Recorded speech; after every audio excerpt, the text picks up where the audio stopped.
Welcome back to The New Agenda. My name is Candace New, and I'm your host. Today, as we get started for this week's intentional moment, I just want to pause and think about when it is that we find ourselves at a place of change.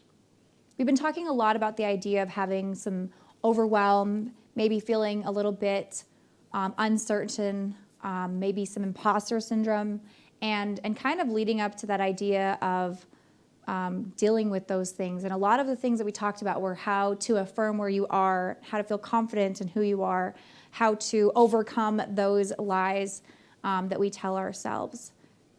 But something I think is equally important is also acknowledging when there comes a time in your life where you're feeling uncomfortable because it is time to grow. And the kind of like a butterfly, right, who's ready to come out of a cocoon, realizing the world and the sort of all of the things that have felt very comfortable and warm to you in the past are starting to maybe feel quite uncomfortable. And it's possible that it's because it's time to sprout your wings and to change, to grow in a certain area, whether that growth is brought on by going through something difficult or whether it's brought on by bigger opportunities ahead or different opportunities.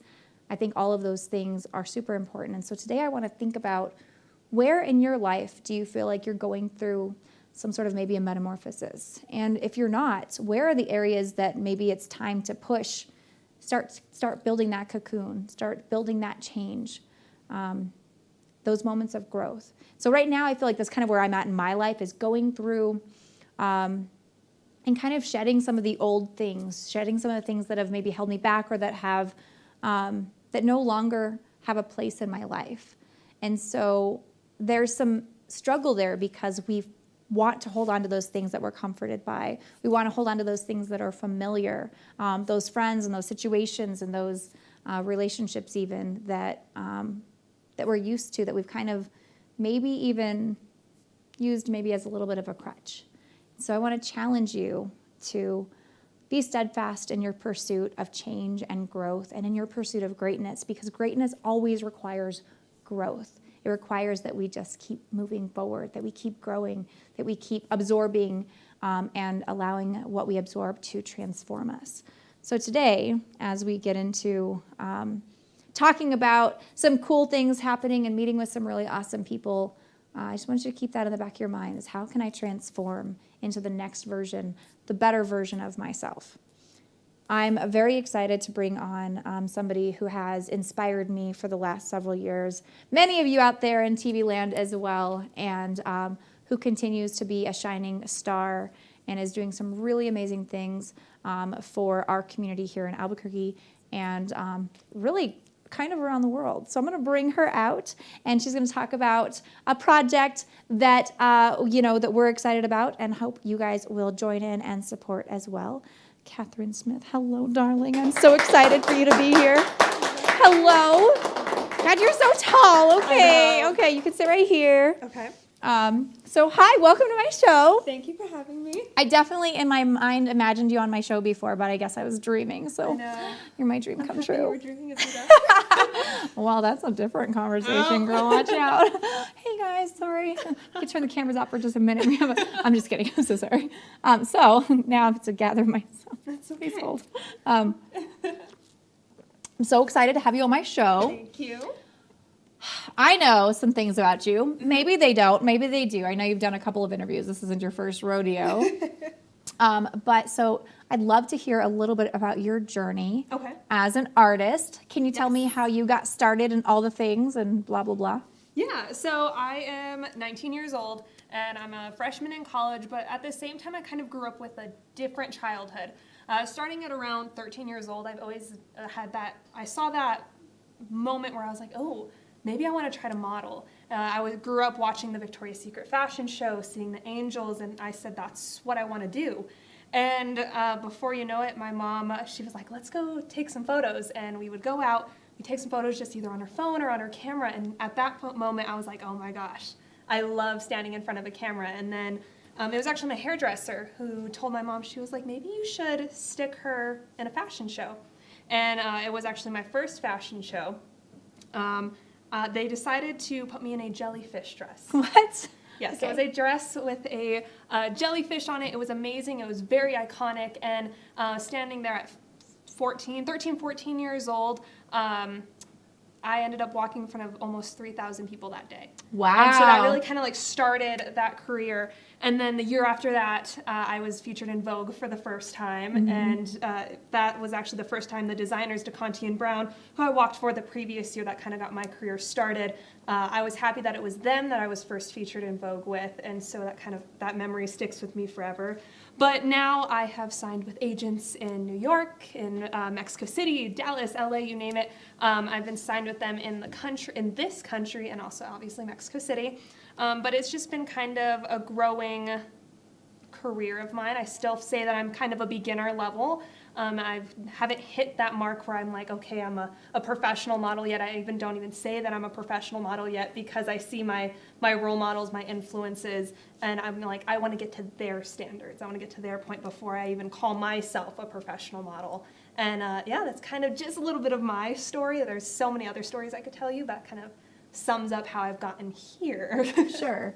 So let's talk a little bit about modeling and becoming that and becoming that vision of what you thought it was. First of all, is it everything that you thought it was going to be? Oh, absolutely not. I assumed modeling was traveling the world, making tons of money, and doing all that kind of stuff, which you do get to travel, and you do make some money.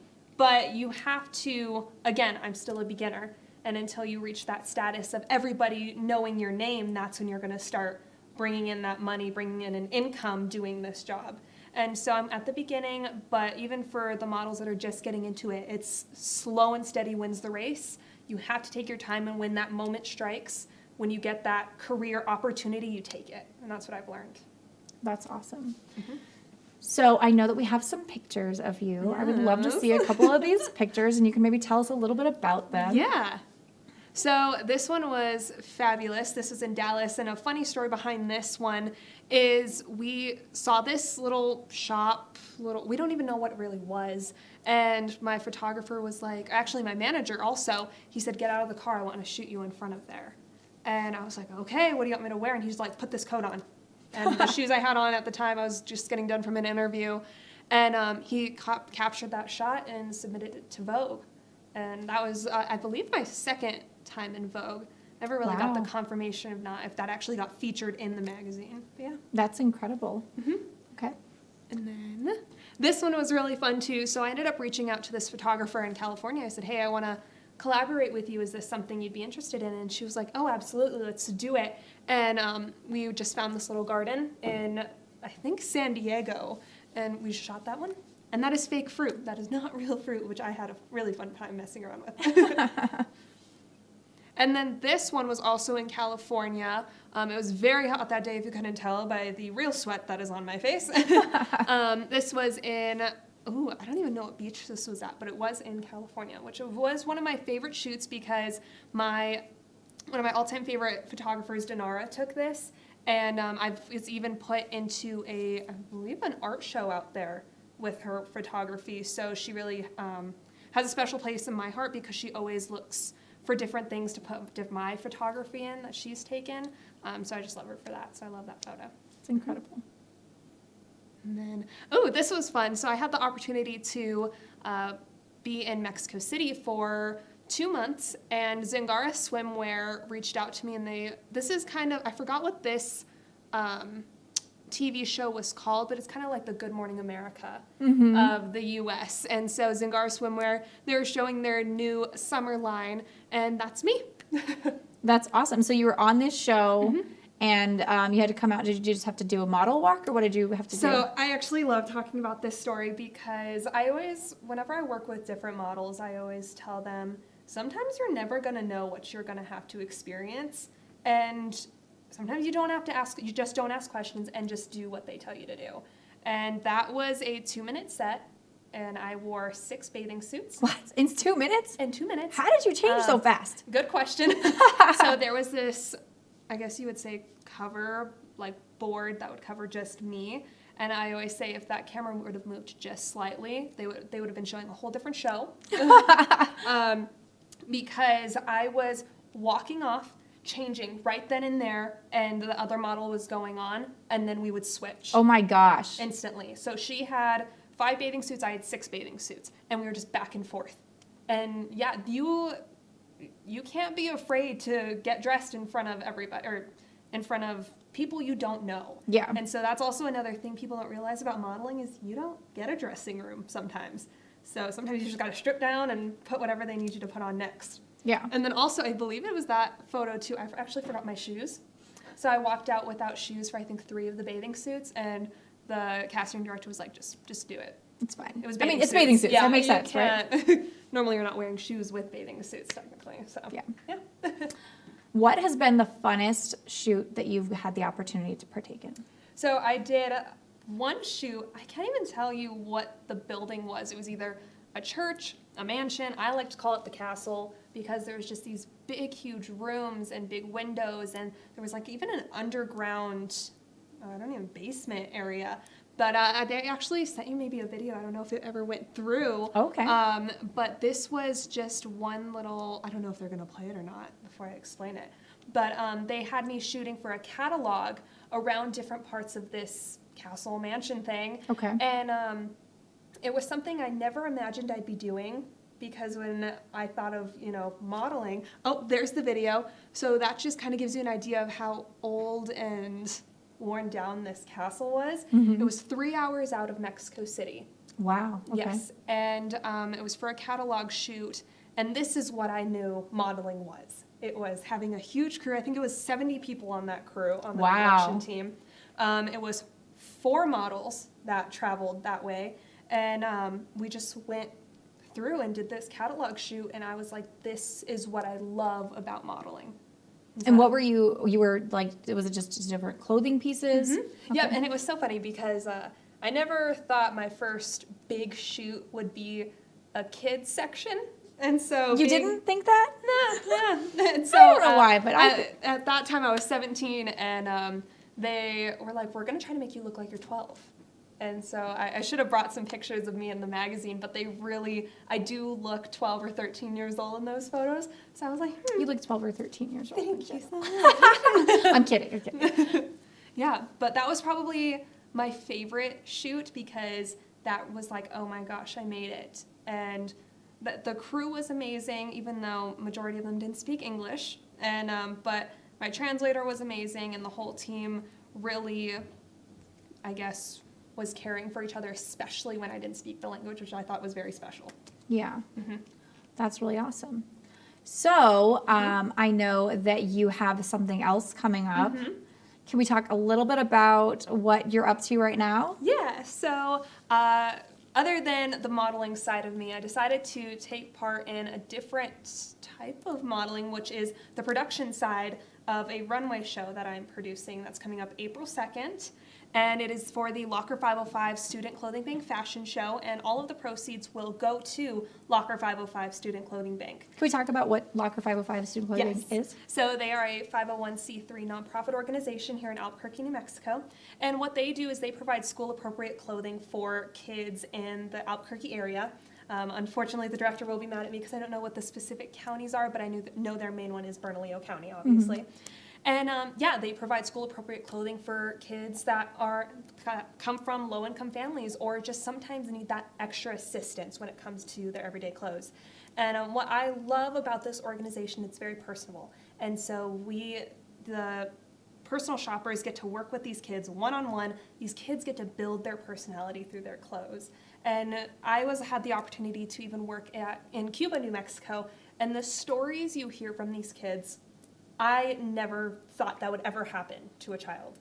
And I wish I could tell some of these stories, but some of those stories do have to be confidential. But I just believe that if you go to the show, you are going to learn a lot about this organization. It is going to change your mindset of the different, I guess, the way kids live in certain areas mm-hmm. of specifically Albuquerque, because it is a very impoverished, I don't know if that's the correct word, impoverished city, but you never know what is going through a kid's day. Right. And the staff at Locker 505 get to see that every single day, that there's kids that are going through maybe not the best day ever, but that's what they try to do there. And so with this runway show, we are not only going to be fundraising for them, but we are also going to be educating people about Locker 505, which I think is going to be the most valuable part, and I'm super excited for it. That's incredible. So what happens, so like a kiddo decides, like, or their family or whatever decides that they need some clothing. So what's the process, and what does it look like when they get there? And do they just get like a bag of random clothes? Like, no, so it's kind of like a free shopping experience. So the kid will come in and they get a week's worth of clothing. So they get 5 pairs of pants, shirts, underwear, bras, whatever that they need to succeed in school. And what's so amazing about the locker is you get every single kid that walks in gets a free brand new pair of shoes, which I find one of the most valuable parts of it, because who doesn't love a good pair of shoes that are brand new, nobody's ever worn them, and then you get to run and play all day. yeah. And so after that, the kids can come once a semester, and I can tell from like the staff, they get to sometimes watch these kids grow. Yeah. And there's one girl that's there that has a special story, which you will actually get to hear at the fashion show. Yeah. And how she grew with Locker 505, and at the end of her high school experience, she gave her diploma to the director of Locker 505 and said, "This is because of you." So I find it so important and valuable that other people need to know about this organization. Yeah. Well, I think that I actually have somebody else here who might be somebody that you know. I'm not sure. Maybe. So I'm going to bring on my good friend, Mr. Tyler Harris. Hello, darling. Hello, how I'm are so you? glad to see you again. Come on down. You can sit right there. You can move those pillows. They're just there for like, you know, funsies. Yeah. This one. So, Tyler, good to see you. Good to see you too. My understanding is that you're actually one of the models in the show. Is that right? You are correct. Yeah. Yes. So that's exciting. So how many designers do you have working on? And you guys can really put those pillows, like they go under the table right here. Okay. Yeah. It's supporting my back very well. Oh my God, they're just there for decoration, friends. Okay. So how many designers do you have in the show? I have 6 designers, and what's so cool about these designers is I have specifically picked them out because, one, their collections are absolutely amazing, but also sometimes they have different backstories of how they became designers. And I've had designers that are brand new, and I have designers that have walked anywhere from New York, Paris, Milan Fashion Week, you name it, they've done it. And so you're going to get a mix of beginners and experienced designers. And even with my models, you're going to have the brand new models that have never even sometimes put on a pair of heels in their life, Right. to your experienced models that have just came back from LA Fashion Week. I know a few of them are out there right now. And so you're going to get a mix of everything. And I think that's what's amazing about this show is you have the chance to grow your career. You have your chance to network. And so that's what I always try to do with my shows. And I think that's something that Catherine really did so well, is really amplifying opportunities for people that come from underserved communities. Like, this nonprofit is helping people that come from hard and difficult situations. And Catherine has just done an incredible job at keeping that theme throughout every aspect of the show. Thank you. I love that. So, Tyler, I definitely want to talk more about Locker 505, but first, why don't we get to know you and how you became Tyler Harris, and just a little bit about your journey. Yeah, so I actually started dancing when I was 3 years old. Really? Yeah, I started off as a dancer. Not a lot of people know that. I didn't know that. Last time I saw you dancing, I didn't believe that. Oh, I'm just kidding. I'm just kidding. Dang. I'm just kidding. I've never No, actually but- seen Tyler dance, just so you know. Yeah. He's amazing. I'm like, I how can't did I say not that. notice? Yeah. I feel actually a little ripped off right now, Tyler. Like, how is it I Really? haven't seen you dance yet? I mean, we can work on that. Maybe. Unk, unk. I'm just kidding. Don't. That wasn't even no. like that. I don't even know what that noise was. I don't know what that was.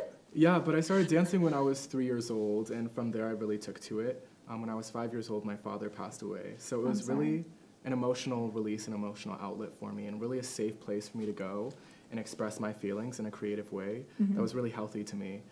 When I was 12, I started modeling, and I was found by Deidre Michelle. And she not only helped me in dancing and acting and modeling, but she really helped push me to grow on the business side of things as well. which eventually led me to starting my first company, which was a lemonade stand. And I love what that. we did is we created lemonade kits and franchised them out to other kids in the neighborhood. Oh my gosh, that's Yeah, hilarious. It was Tyler's Italian lemonade, and it was just lemonade with nutmeg and cinnamon. But it was Italian for some reason. I was 12. We don't have to get into the nitty-gritty details. But it actually ended up doing really well. And from there, I just started traveling, dancing. I auditioned for America's Got Talent, which was exciting. And then I tore my meniscus. And it was my dance teacher, Stephen Legate, who worked with Evelyn Cisneros Legate, the first Hispanic principal dancer of the San Francisco Ballet, that it was a career ender for me. So I started focusing specifically on business and using my own experiences in Albuquerque to figure out how I could use my voice to amplify the voices of people from underserved communities as well, which is why when Catherine told me about this project, I instantly decided that I would love to donate my time. That's incredible. I know that you also recently started your own business or another business. Yes. Can we talk about that? Absolutely. Growing up in Albuquerque, obviously we are #1 in gang violence, gun violence, carjackings. There's a lot of crime here. I mean, I myself have lost 2 of my own vehicles to cars being Really? stolen. Oh my gosh. So really what we wanted to do with Riot Entertainment, the name of the company, was create a safe place for college students to be able to go and have fun and party without having to worry about the house being shot up. So we always hire top-class security. We always make sure we bring the best DJs in the city to make sure that these kids and college students have a safe place to adequately take those risks in a safe environment while also making sure that they're safe. That's really cool. Okay. Yeah. Yeah. All right. So then you got involved in Locker 505, and you've been modeling for a while. Yes, 7 years. So tell me about your experience as a model. Yeah, I mean, being a male model and dancer came with its own set of challenges. There's definitely a stigma for men in the entertainment industry, inside the entertainment industry and outside of the entertainment industry. Explain that stigma in both places. Yeah, so when it comes to outside of the entertainment industry, my experience personally came from being raised in a heavily conservative household, definitely wanting to protect me from what they thought was dangerous to my future, but also just growing up in a school where dancing as a guy made you strong. Like, you weren't strong if you were a dancer, you weren't strong if you worked in entertainment. So that was the risk that came from the being like outside of the entertainment industry, looking in, and the risk that came from looking in, like vice versa, when it comes to being in the entertainment industry as a male model. There's definitely lots of challenges that come in the form of expectations, but also twisted perceptions of how people think you should act in certain situations. So when it comes to my experience, there were lots of people that wanted me to act in a certain way or be a certain person. And really trying to find yourself in those early formative years in the entertainment industry is very hard when there are lots of people telling you exactly who they expect you to be. So it's just been a great opportunity to really find myself regardless of what other people expect me to be. I love that idea of like finding yourself, and I want to come back around to that. We have a promo video for Locker 505, is that right? Yes. Let's go ahead and play that promo video, and then we'll come back and talk a little bit more. Locker 505 is caring and dignity. Helping. Tenacious. I would say authentic. One word would be authentic. We do what we say we're going to do. I'd say needed. Confidence. Genuine. It's a miracle. That's all it is we care.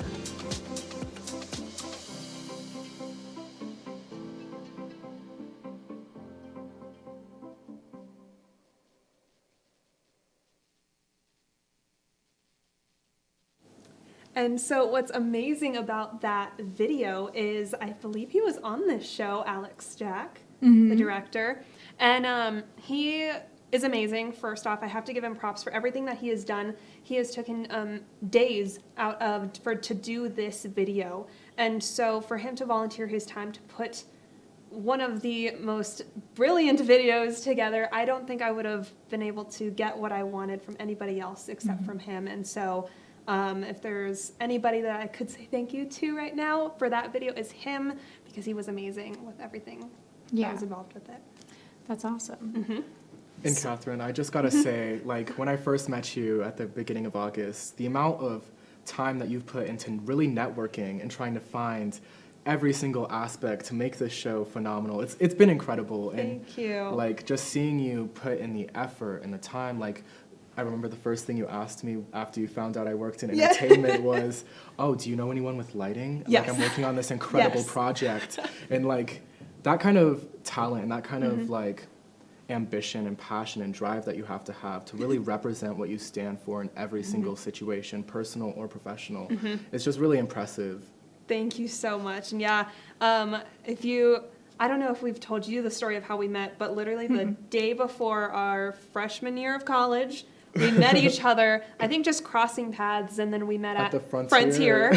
And then all of a sudden, we just became really good friends. It was texting each other, be like, hey, you want to meet at the sub? Let's go get Chick-fil-A and whatever. And then it turned into becoming business partners, and now he's walking in my runway show. And now she's a director at Yes. Riot Entertainment Yep. as well. Yeah, and what I do have to say, going back to Riot Entertainment, is growing up in high school, I was not a partier. I felt unsafe going out to parties, especially in Albuquerque, knowing that I've had people that have actually gotten shot at these parties and have lost friends. And so with Riot Entertainment is you are getting that safe environment. And so going to my first one with them, I was like, how safe is this really going to be? And you know it's safe when they bring out the security metal detectors. metal detectors. And I was like, Yeah. okay, I'm starting to feel a little bit safer now. And then when you walk in, you're in a closed space,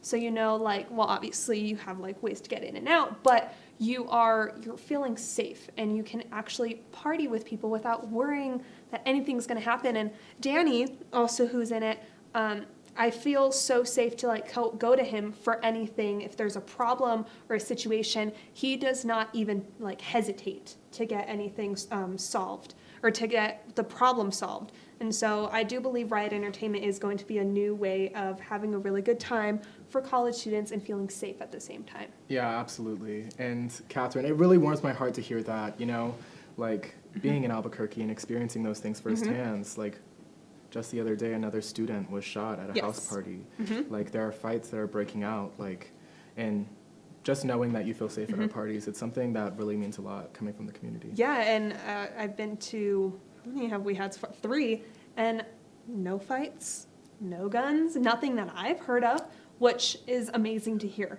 especially here in Albuquerque. Even at our whiteout party, the last whiteout party that What we does that threw. mean? So everyone comes dressed out fully in white. Oh my God, The that's venue so is cool. completely Yes. white. We have Okay. LED bars all over the And you walls. have to be in college? Can I just pretend? 18 and up. 18 plus. 18 and up. Okay, 18 plus. okay. Yeah, you'll definitely have to come But to a the part next of me one. really wants to wear just something bright and extravagant, just so I stand out. Honestly, You're not allowed in. do you remember know, my right? suit from last one? last I show? didn't go to the last. Heartbreaker. Oh, yes. Yes, I always wear something flashy. Yes. He's trying to convince me to come in something flashy this time. Yes. Oh. We'll have to see. We're gonna Right. have to match. I'm gonna Yes. have to know when the next party is because I might have to go. Oh, absolutely. You are invited. I'll be flashy, but you knew that. VIP. No, I think you need to throw me a party. I don't even, Yeah, so I'll even let you explain it. When is the next? Well, and that's a great question. How do so these parties are they? It sounds like they're planned events. Yeah. Or can we or how do we organize one? Or what is this how does this all come about? Yeah, so our process comes from working with college students and actually providing them opportunities to learn essential entertainment industry skills. My business partner, Danny, has worked with some of the biggest festivals in the festival circuit, as well as managing acts like Imagine Dragons, working with Post Malone. The festivals he's worked with, Lollapalooza, Coachella, Bonnaroo. So really him bringing in that experience and me bringing in the experience of the community, as well as the business negotiation side, those two forces coming together really created something super powerful. So we find college ambassadors that are ready to work for us, and then from there we teach them, develop them, and help them grow into leadership roles within the company, to where these college students are then going out and just telling people how much of a great opportunity this is for New Mexico and demonstrating the vision we see for the future of Albuquerque and the entertainment scene. It's great. Okay, but you didn't answer my question about how do we organize, like how do these parties get organized? Oh, yeah. Oh, Yeah. do you want me to? Do you want to? I got you. Okay. Yeah, so there are 4 owners. There is me, Danny, Liz, and Rihanna. When it comes to how we do it, we decide when we want to do an event, which we're aiming for 1 per month. Okay. And then we work with one of our venue partners who have already decided to work with us. And then from there, we work on the theme, pretty much just develop a theme that we think will be engaging to our students. One of the things we've seen do really well is our themed parties. So we've done Whiteout. For Valentine's Day, we did Heartbreaker. We also work with sponsors. So we've been sponsored by Monster Energy. We're working on a sponsorship with Jimmy John's, as well as some others which can't be named right now. But Voldemort, really? Just kidding. yeah, but when it comes to the organization, it's a pretty free-flow process, and we keep it very open to listen to our community and what they want to see. Yeah, and then I was going to add on to that, if you want to know when the next Riot parties are, you can actually go onto Riot Entertainment on their Instagram.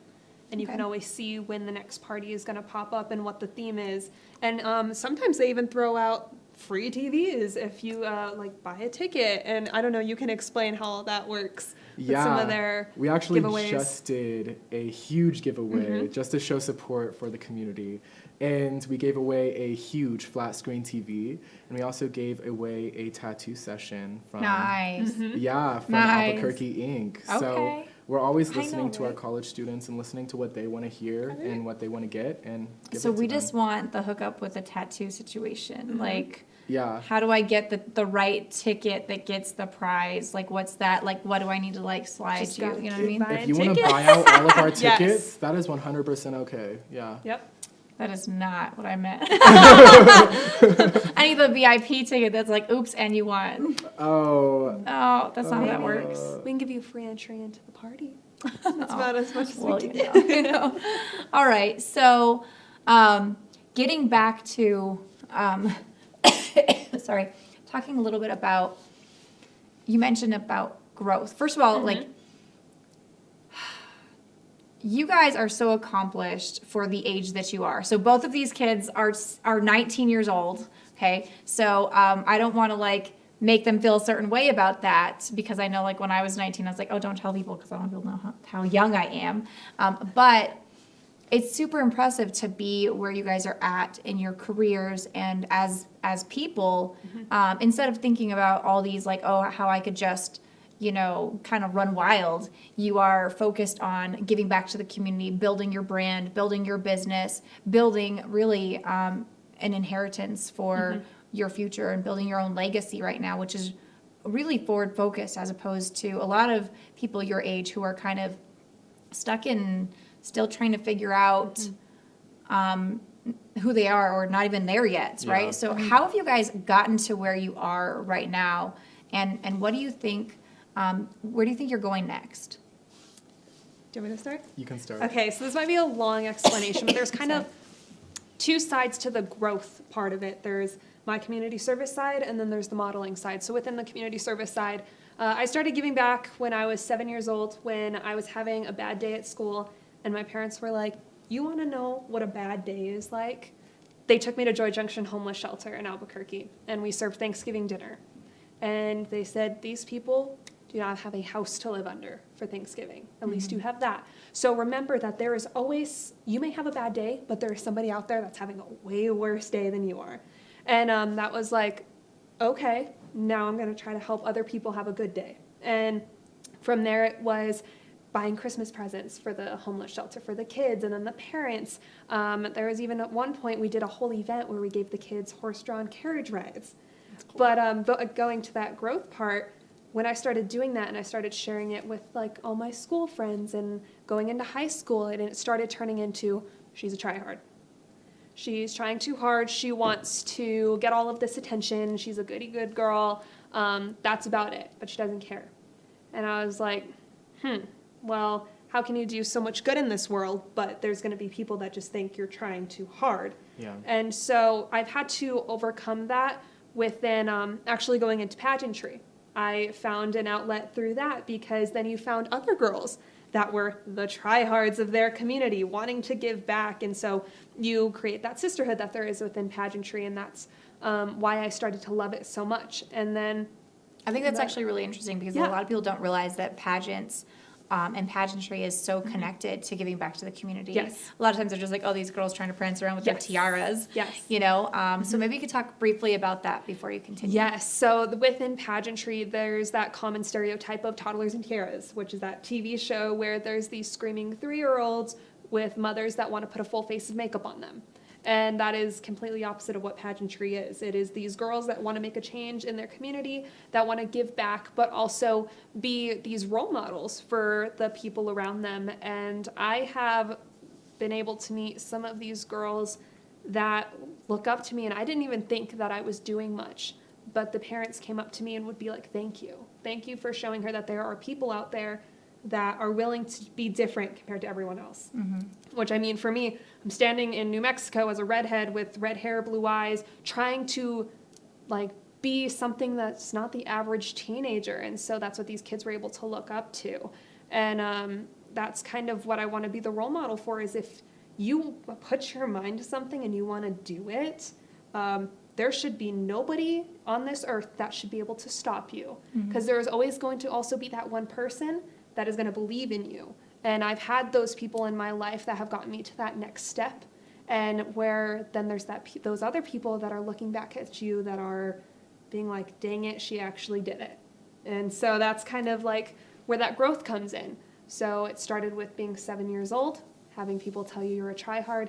And now people are asking to help me with my fashion show. Because they are finally starting to realize she actually loves giving back. And so you're going to have to go through those brick walls, and with those brick walls that came the modeling industry. When you start to get into the modeling industry, it's not an average life to live.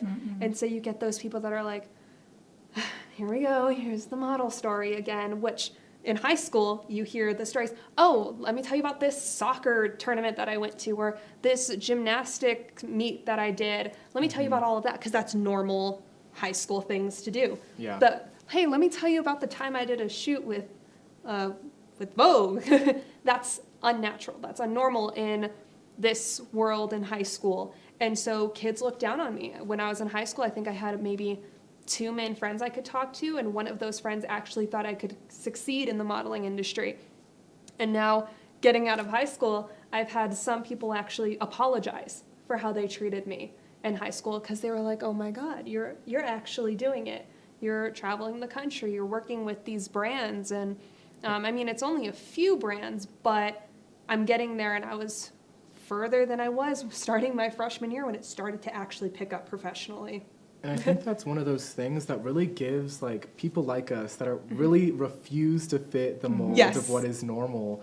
I think it's one of those things when people come back that gives us the opportunity to like help change that perception, that Yes. modeling or dancing or business is kind of that thing that is different. Because when they come back, we have the opportunity to say, yeah, you know, you really hurt me, but it helped shape me into the person I am Yes. today.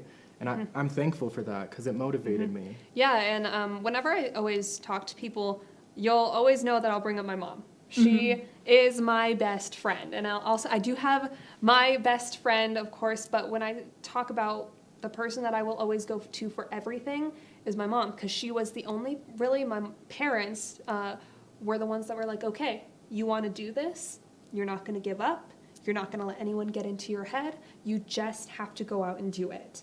And sometimes I did get into my head, but it was because of my parents that pushed me through it, that were like, so what? She says you can't model for something. But then I ended up doing it. And it was because of them pushing me out of my comfort zone in a good way. They wanted me to succeed. And so it was because of them that I was able to break through those brick walls and to gain that growth in my life. And yeah, I definitely wouldn't be there without them. That's awesome. Yeah. So how about you, Tyler? Who do you think has really pushed you and helped you to grow into who you are today? Definitely my mother, you know. She raised me as a single mom and worked so hard to be able to make sure that I had just as much opportunity as anyone else. And when you really have someone like that in your life, that life has thrown so many curveballs at growing up, and even just like putting food on the table, like being able to look back and like after you have gotten to a certain level and help others just because of that one person who my mom, who has helped me, it's something incredible. And like I wouldn't replace her for anything. Like, just seeing someone who has been through so much, work so hard, it gave me no excuse to be quiet and not work as hard as she did. And it really gave me the chance and opportunity to grow into what I am now. Yeah. Moms are amazing. Yeah. I love moms. So one thing I'll say is, you know, so this is your second time doing this fashion show. Is that right? Yes, this is my first time kind of taking full leadership of the Okay. show part of it. The first year, really when I was 16, right before COVID hit, we just got finished with the fashion show, and originally it was kids coming in, putting on clothes, they'd walk down a runway, and then donate the clothes that they were wearing. And I was like, okay, that's fun, but I think we should bring a new aspect. Let's bring a show. Like an actual show with designers and all. And then the director kind of hesitated a little bit, trusting a high schooler still to put on an entire show. And then after COVID, we had a few months, and she was like, let's put on the show. And we did it. That first year really exceeded our expectations. And then this year, it's going to be double the size of it was last year. So Well, and I mean, I went to the crazy. show last year. Yes. And I don't know if that's when I first met you, but I mean, yes. I know that I'd met you just briefly before that, and then I ended up in, you know, somehow in a VIP at your show, and I Yeah. loved that. But so thanks. Of course. But I mean, it wasn't a little show. It wasn't like some little fashion show put on by some teenager. This was a full-on industry standard fashion show with dozens of models and designers, and it was a full show. It was a beautiful thing, and I was really, really impressed. Thank you. And I'm super excited about this year because I know that it's gotten even bigger, and that you've really worked to build the show and the brand and the message of what Lucker 505 is about. Yeah. And so I'm really, really excited about it. So going into what's coming up next for you guys, I'd love to know, like, what is coming up next? So for me, it's actually really funny because I just got into another class at UNM, and one of the questions was, where do you see yourself next? This exact question. And I wrote down, I have no idea. And I said, it's literally going to be one foot in front of the other. What opportunities lie in front of me is what I'm going to see, but there isn't a set plan that I have yet. Right now, it's passing this semester, and then hopefully with it, after that, it is just getting into that modeling career again. I was actually just recently invited to Paris Fashion Week, so we'll see if that actually... And when is that? So it's going to be around... Actually, I don't even know the dates yet. The designer just was like, do you want to go? And when I get the dates, I'll send them to you, and if you can go, you are absolutely invited to be a part of my collection. That's awesome. And so I'm very grateful for that. This will be my first time in Paris. So I was actually born overseas. I've been in a few countries, but Paris is definitely going to be a new experience. I'll be So your date, just that- saying if you need a perfect. date, like Of I course. totally, Yeah. it'd be great. We'll go. We'll And go you know together. to bring me in your suitcase, right? I think I have a big mess. Yeah, Okay, that sounds perfect. good. Carry on? So we're all Carry going on. together? That's, Yes. Okay, got it. Yeah, so Yes. we'll Do you see. speak French? I was in a French class when I was my freshman year of high I school. don't think that counts. So, but I do did have- take 7 years of French, so I will help in that Okay, area. that works. Oh, perfect. Yeah, That was a long we- time ago. We're not talking about that. Yeah, we have a friend that does speak French because she is from France. So I'm gonna be like, hey, I was just kidding. you could join us though. Yeah, no, I intend to, and I did take 7 years of French. That was a long That's time awesome. ago. Because Yeah. I'm older than you guys by a minute or so. But yeah, we'll see if it actually does happen and if I have the time to go out there. Because it is, Paris Fashion Week is beyond anything else in the modeling industry. Yeah. That and New York Fashion Week. It is, Yeah. it's crazy. And so it's going to really depend on my schedule and school and all of the other aspects of life. So That's awesome. yeah. How about you, Tyler? I am so excited to answer this question. I can't wait to hear this. I feel like most of my life I've always been striving and trying to get a certain amount of capital just so I could deploy the vision I have for the future of hardware technology in the world. So when it comes to my next steps, I'm very pleased and excited to announce that I am going to be working on a startup company working in Web3 and cryptocurrency.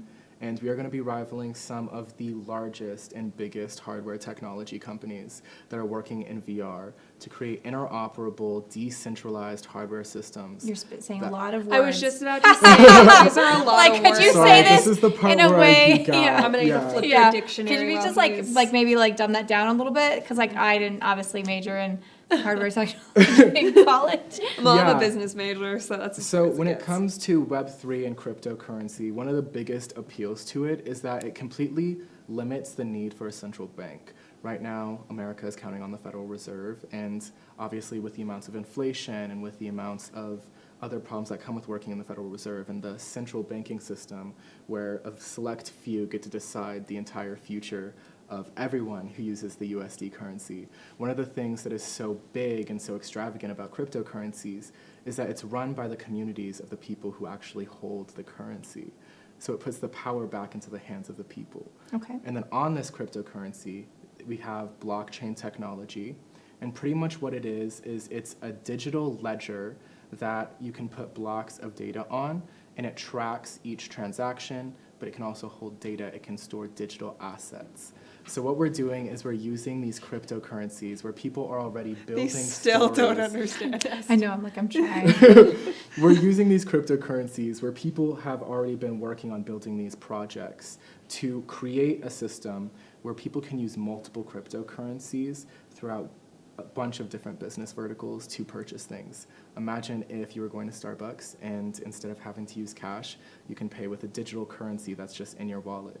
And instead of that being transacted from a bank where the business would have to pay credit card processing fees, it's an instant transaction that just happens like that. Really, the power of crypto technology is really creating a decentralized system where every single person that's a part of this currency has a say in what goes on in the future of the currency. And one of the things that is so exciting about Web3 technology is the community aspect. Being able to build communities around projects, being able to build communities around your show, and being able to track that and track who is a part of your community through cryptocurrency and blockchain technology, and then leveraging that community to make decisions as a whole to benefit problems and answer problems on a much larger scale. This is something that is going to completely shift the future of technology, and I'm so happy to be ushering in this new wave. That's awesome. You got any of that? I mean, not entirely. I honestly, no, I didn't get much But we of that. will love But to yes, keep we're up with very the excited. timeline. I'll send and- you a proposal. I'll send you the slide deck. I'm like, Okay. what is it? Okay, yeah. Yeah. Well, and I know like when like people were getting like kickbacks or whatever, like payouts or whatever from like cryptocurrency, I was like, I don't even know what that is. I don't know what's happening. Obviously I missed an opportunity because I didn't make $3 million Right? today. But Yeah. I guess I won't be making it because I don't know what I'm talking about. Like, I don't- Yes. Maybe you Yeah. can help me in that aspect. Like, where do I need to invest or what do I need to do here to get in, you know, involved in this, because I have no idea. Yeah, and we're at this really ripe age in the cryptocurrency scene because in the early stages, obviously, it attracted a lot of scammers because it was this new uncharted territory. It was super easy to pull one over on people and kind of scam them into giving other people money. But now we're at this age of the technology where people are more familiar, people are more educated about it, so we can actually start using it to build things that can benefit everyone and really amplify the voices of underserved communities, which seems to be a recurring theme of today's show. That's awesome. All right. Well, I'm excited to learn more about that. I will need to read a white paper about that and maybe like 8 more articles and an audiobook or something. So this is probably a conversation for a much longer session. Yes. But I would love to definitely hear more about it and how to get more involved and that kind of stuff too. So I would love to know, I started off my show talking a little bit about metamorphosis and about the idea of like, when you find yourself at a place where it's not just about reaffirming yourself and convincing yourself again of your own abilities or reminding yourself of your abilities and where you're at, but where you know that it's time for change. And I know that you're kind of at the apex of that because you are literally bursting into a new phase of your career and your life. I know that you're kind of in a place where it's like, I don't know what's next. And that can be kind of a scary thing. It's okay to like sit in it too and like kind of enjoy the moment. But how do you guys deal with that push to change, that push to grow? Well, me being a very indecisive person, getting those opportunities, you're always like, what are the pros and the cons to it? And so with every single opportunity, I take a step back and I just think, is this going to benefit me? And is this going to hurt me? And sometimes it's a great idea. Let's do it. Let's go. And it benefits me. But then there are other times where, sometimes you're like, I really wish I would not have done that. So with that metamorphosis, it is a pros and cons list. Your whole life, you have to make these decisions. And we're very young right now. So honestly, I feel like those decisions are bigger. And so every decision that we make in our life right now is going to impact our future. So we just got to think, what are those decisions we're going to make? And are they going to be good or are they going to be bad? Yeah, and the same goes for me. I mean, I've had a lot of opportunities to kind of teach people that are younger than me that want to get involved in business, and that has really kind of like taught me a lot. They always say that the teacher learns the most. Absolutely. Because I'll give them advice and I'll be like, wait, I should apply that to myself. Yes. There's so many times where that's how I feel. One of the biggest things that I always just keep telling myself is why? Why are you doing this? Why are you going in this direction? And really knowing why you're doing something and not just doing it without thinking, it really sets the bar for not anyone else except yourself. And when you're competing against yourself, it just creates growth at a level that is uncomparable to growth you get from any external resource. Well, and I feel like right now, like I said, like I'm kind of in a place where, and it's not like oh, like everything's gonna change or anything like that. But I just feel like I'm in a place where my perception on the world maybe and my it is changing, and I can feel that kind of pressure to grow and to accept new things and to step in a different way to the things that I'm doing. And sometimes it can be kind of painful to shut off things and maybe even people and relationships maybe that like have been valuable to me, but that are no longer fitting in with where I need to be and how I need to push forward. How do you guys deal with that? Because obviously you guys are kind of an anomaly at your age. And you mentioned like getting bullied or not quite fitting in. Like I know when I was your guys' age, I felt the same thing. So I'm here I am a couple of years later, and still feeling that way. Like I still feel like I don't have a place where I really fit in. Now there are people in my life certainly that I know that we are on the same wavelength, and that has brought me a lot of comfort. But how do you guys find the way to get through some of those kind of isolating moments? Do you want to answer first? I embrace the isolating moments. It's like, I hate people. Me too, baby. Me too. I used to be like such a social person. Like I thrived in social communities. And then as I started focusing on learning about myself as a person and really why I enjoyed being in those social situations, I started to realize that it was just holding me back from being who I was supposed to become. And while being able to handle yourself in a social situation is obviously something very important, being able to be in isolation for long periods of time is something that is far more. Because the most influential people in the world, Buddha, Jesus, Gandhi, all of them spent so much time in isolation. So if you can know how to be with yourself and make peace with yourself in those isolating moments, it's just going to make you that much more influential. That's actually really funny because I also am that like isolated person at some points, but I also like to be influenced by the people around me to push myself further. Like I love to have Tyler as my friend because he pushes me to work harder, to be the better me that I can be, but also we fit into those people that we stand out in certain, by what Tyler wears, he stands out in a crowd. And so he inspires, Please look at yourself. he inspires me to stand a little taller, keep my head held high, and just embrace who I am, which also impacts how I want to live my life and I want to succeed. And so it's through the people around me that I'm able to do that, especially when they want to watch me succeed and vice versa. Yeah. Well, thank you guys so much for joining me today. That's actually about all the time we have for today. I think it's time for a new agenda.